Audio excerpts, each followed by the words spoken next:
अखिलेश यादव ने निकाल दी बागेश्वर वाले बाबा की पर्ची। अंडर टेबल मोटी फीस लेते हैं बागेश्वर वाले बाबा। बाबा को बुलाने की किसी गरीब की हैसियत नहीं। जी हां, उत्तर प्रदेश के इटावा में कथावाचकों के साथ हुई बदसलूकी की घटना ने सियासी तूफान खड़ा कर दिया है। समाजवादी पार्टी के राष्ट्रीय अध्यक्ष अखिलेश यादव ने इस मामले में बीजेपी सरकार पर जमकर हमला बोला है। इस बीच अखिलेश ने अब बागेश्वर धाम के पीठाधीश्वर पंडित धीरेन्द्र कृष्ण शास्त्री को भी अपने निशाने पर लिया। लखनऊ में एक प्रेस कॉन्फ्रेंस के दौरान अखिलेश ने धीरेन्द्र शास्त्री पर कथा वाचन के लिए मोटी फीस लेने और अंडर टेबल पैसे लेने का गंभीर आरोप लगाया, जिसके बाद सियासी हलचल और तेज हो गई।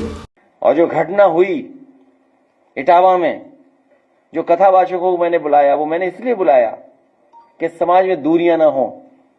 उस गांव में पहले भी ये यादवी कथा करके गए हैं, आप पता करवा लेना। आप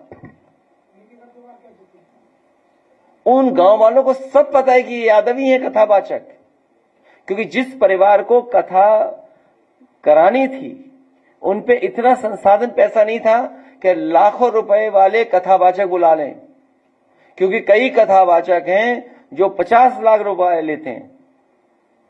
कोई किसी की हैसियत है कि धीरेन्द्र शास्त्री को बुला ले अपने घर कथा के लिए? कोई अंडर टेबल लेगा वो बाबा पैसे? आप पता करवा लीजिए, अंडर टेबल नहीं लेते हैं वो धीरेन्द्र शास्त्री। क्या कथा बाजने की पता नहीं कितनी कीमत होगी उनकी, फ्री थोड़े नहीं। तो ये यादव लोग कथा कहते, तो कथा तो हर समाज के लोग कह रहे हैं। बड़ी संख्या में जो गैर बरादरियां हैं, सब बरादरी करती कथा। तो क्योंकि ये परिवार गरीब था तो इन्हें सस्ते में कथावाचक मिल गए, वो हमारे समाज के।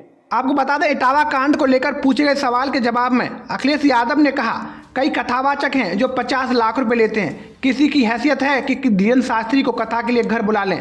वो बाबा अंडर टेबल पैसे लेगा, आप पता करवा लीजिए। धीरेन्द्र शास्त्री पैसे नहीं लेते क्या?